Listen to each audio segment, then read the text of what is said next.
السلام علیکم ورحمۃ اللہ وبرکاتہ۔ الحمد للہ رب العالمین والصلاة والسلام علی رسول الکریم، اما بعد۔ عزیز طلبہ، جیسا کہ ہم جب کسی راوی کے تعلق سے جرح و تعدیل کے الفاظ ایک ساتھ صادر ہو گئے ہوں، یعنی اس راوی کے تعلق سے جرح کے بھی الفاظ ہیں اور تعدیل کے بھی الفاظ ہیں، چاہے وہ ایک ائمہ سے صادر ہوں یا ایک سے زیادہ ائمہ سے صادر ہوں، تو اس کے لیے علماء نے کچھ قواعد بنائے ہیں، کچھ ضوابط بنائے ہیں۔ انہی قواعد اور ضوابط میں سے تقریباً ہم نے 11 قاعدے پڑھ لی ہیں۔ آج جو ہم قاعدہ پڑھنے جا رہے ہیں، مصنف رحمہ اللہ فرماتے ہیں: تراعى اصطلاحات الائمہ فيما يطلقونه من الفاظ الجرح والتعدیل ومن ذلك قول يحيى بن معین کی ائمہ کے جو اصطلاحات ہیں اور ان کا جو اطلاق کر رہے ہیں، جرح و تعدیل کے الفاظ جو ہیں ان کا جو اطلاق کر رہے ہیں، ان کا خیال رکھنا، ان کو دیکھنا کہ کس معنی کے لیے اس امام نے اس الفاظ کو استعمال کیا ہے۔ جیسے کیا ہوتا ہے، بسا اوقات یہ ہوتا ہے کہ بعض الفاظ ہوتے ہیں عام ہوتے ہیں، جمہور علماء نے اس کو کسی دوسرے معنی کے لیے استعمال کیا ہے، لیکن کوئی خاص امام ہوتے ہیں اس کو کسی دوسرے معنی کے لیے استعمال کرتے ہیں۔ تو یہی کہا تراعى اصطلاحات الائمہ کہ ائمہ کے جو اصطلاحات ہیں، جو الفاظ انہوں نے استعمال کرنے شروع کیے ہیں، ان کا خیال رکھنا، ان کو دیکھنا، ان کا خیال رکھنا کہ یہ الفاظ جو استعمال کیے گئے ہیں یا امام نے جن الفاظوں کا استعمال کیا ہے، یہ الفاظ کہاں تک درست اور کہاں تک اس کے کیا معنی ہیں۔ انہی اصطلاحات میں سے یحییٰ بن معین رحمہ اللہ کا قول کہ جب عام علماء، جمہور ائمہ جرح و تعدیل استعمال کریں، فلان لا بأس به، فلاں شخص اس کے تعلق سے کوئی حرج نہیں ہے، فلاں شخص اس کے تعلق سے کوئی حرج نہیں ہے، اس کا معنی یہ ہوتا ہے کہ وہ تقریباً جو تعدیل کی کیٹیگری ہے وہ 5ویں اور 6ٹھی کیٹیگری میں آئے گا۔ کس میں آئے گا؟ 5ویں یا 6ٹھی کیٹیگری میں آئے گا۔ لیکن یہی الفاظ جب امام یحییٰ بن معین رحمہ اللہ استعمال کرتے ہیں، فلان لا بأس به، تو اس کے الگ معانی ہوتے ہیں، اس کے کیا ہوتے ہیں؟ الگ معانی ہوتے ہیں۔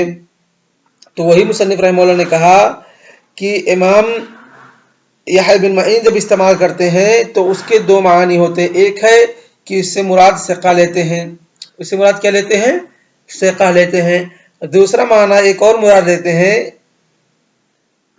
کہ، اور اسی طریقے سے دوسرا الفاظ استعمال کرتے ہیں یحییٰ بن معین، فلان لیس بشیء، فلان لیس بشیء، تو یہ فلان لیس بشیء کیا ہے؟ یہ جرح کے الفاظ ہیں۔ یہ کیا ہیں؟ جرح کے الفاظ ہیں۔ یعنی اگر کسی راوی، اور جمہور علماء جب اس لفظ کا استعمال کرتے ہیں فلان لیس بشیء، ان کا مقصد ہوتا ہے کہ وہ راوی ضعیف ہے، اس کی روایت کچھ بھی نہیں ہے، اس کی حدیث ضعیف ہے۔ لیکن جب یہی لفظ امام یحییٰ بن معین رحمہ اللہ استعمال کرتے ہیں تو کسی دوسرے معنی کے لیے استعمال کرتے ہیں۔ وہ معنی کیا ہے؟ ای ان احادیثہ قلیلہ، کہ اس کی حدیثیں کیا ہے؟ ان احادیثہ قلیلۃ جدا، کہ اس کی حدیثیں بہت ہی کم ہیں۔ تو گویا کہ جب کوئی امام کسی الفاظ کا استعمال کر رہا ہے تو ان الفاظ کو دیکھنا چاہیے، کہ ان الفاظ کا خیال رکھنا چاہیے کہ کس معنی میں اور کس لیے وہ الفاظ استعمال کیے گئے ہیں، جیسا کہ یہاں ہم نے پڑھا۔ اور اسی طریقے سے فلان لیس بشیء جو ہے، اس لفظ کے 2 معنی ہیں، یعنی کہ روایت کو دیکھا جائے گا، یعنی جس راوی کے تعلق سے امام یحییٰ بن معین رحمہ اللہ نے فرمایا ہے اور کہا ہے کہ فلان لیس بشیء، اس کی احادیثوں کو دیکھا جائے گا۔ اگر اس کی حدیثیں کم ہیں تو ہم معنی مراد لیں گے کہ انہوں نے اس کا مقصد یہ مراد لیا ہے ان احادیثہ قلیلۃ جدا، کہ اس کی حدیثیں کیا ہیں؟ بہت کم ہیں۔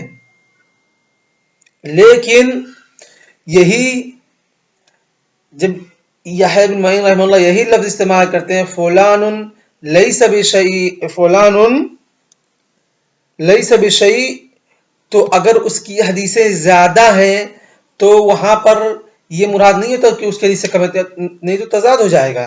آپ اس کے حدیث سے زیادہ دیکھ رہے ہیں اور کہہ رہے ہیں کہ امام یحییٰ بن معین رحمہ اللہ کہتے ہیں کہ حدیث سے مراد ہوتا ہے اس کی حدیث سے کم ہے کہ وہ صاحب الاحادیث القلیلہ ہے، تو وہاں پر مفہوم ہوگا کہ یہ راوی ضعیف ہے. وہاں پر کیا مفہوم ہوگا یحییٰ بن معین رحمہ اللہ کے قول کا کہ یہ راوی ضعیف ہے.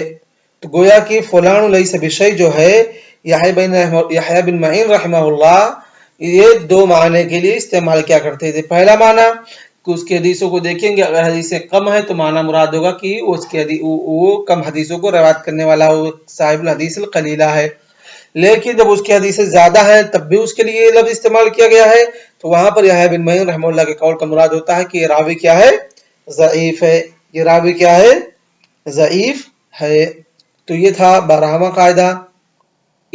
ائمہ کے اصطلاحات کا پاس و لحاظ رکھنا، ان تمام چیزوں سے باخبر اور مطلع ہونا کہ کن مقصد کے لیے یا کس چیز کے لیے یا کیسے فلاں امام نے فلاں لفظ کو استعمال کیا ہے، ان تمام چیزوں کا ہمیں کیا کرنا ہے؟ خیال رکھنا ضروری ہے.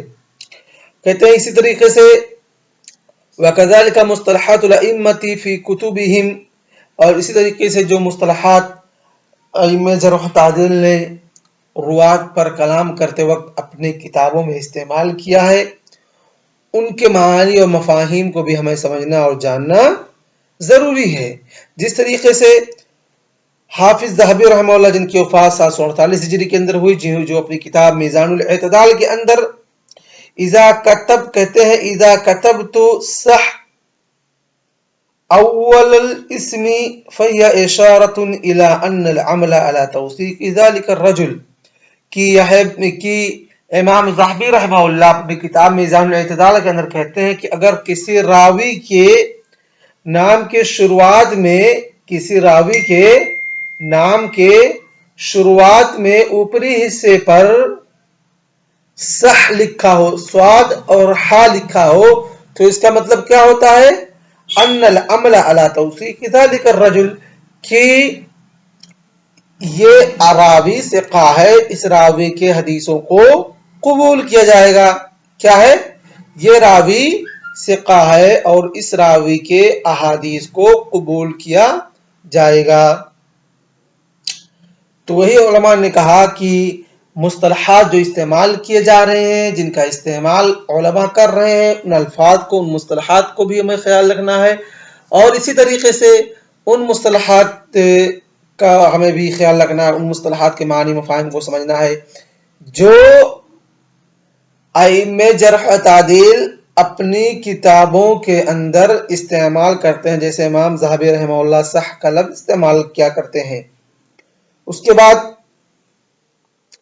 13واں قاعدہ ہے قد تختلف دلالة اللفظ جرحا وتوثیقا باختلاف ضبطه مثل قولهم فلان مود فإن مود بالتخفيف بمعنى حالك، ومن قولهم أود فلان أي حلقة، وبالتشديد مع الحمزة مؤد أي حسن الأداء. کہتے ہیں کہ الفاظ کی دلالت، الفاظ کے معنی مفاہیم ان کے ضبط کرنے کے اعتبار سے، ان کو لکھنے کے اعتبار سے، ان کے رسم الخط کے اعتبار سے بدلتے رہتے ہیں. کیا ہوتے رہتے ہیں؟ بدلتے رہتے ہیں. تو گویا کہ ہمیں ان الفاظ کا بھی خیال رکھنا ہے، ان الفاظ کو دیکھنا ہے کہ کس معنی کے لیے یا کس رسم الخط میں یا کس طریقے سے وہ الفاظ ضبط ہیں. جیسے الفاظ ہے فلان مود، دونوں ایک ہی طریقے سے لکھا جاتا ہے. ایک ہے فلان مؤدی، ایک ہے فلان مود. تو دونوں کو لکھنے میں تقریباً سیم ہے، بس اس میں حمزہ کا فرق ہو جاتا ہے، واو کے اوپر حمزہ لگ جاتا ہے، اور دال تشدید ہے، اس میں کیا ہے؟ دال ساکن ہے اور واو لکھا جاتا ہے. تو رسم الخط کے اعتبار سے دونوں لفظ تقریباً ایک ہی ہیں. اب ہمیں کیا کرنا ہے؟ اگر ہم ان الفاظ کے تحت یا ان الفاظ کے لیے نشیط اور چاق و چوبند نہیں ہوں گے، ایکٹیو نہیں ہوں گے، ان کے معنی مفاہیم کو نہیں جان پائیں گے، تو کیا ہوگا؟ ہم خطا کر جائیں گے، غلطی کر بیٹھیں گے، کیونکہ ان میں سے ایک الفاظ جرح کے لیے ہے، ایک الفاظ تعدیل کے لیے ہے. ایک الفاظ جرح کے لیے، مود جو ہے یہ جرح کے لیے ہے، کیونکہ اس کے معنی کیا ہوتے ہیں؟ حالق کے ہیں۔ مود کے معنی کیا ہے؟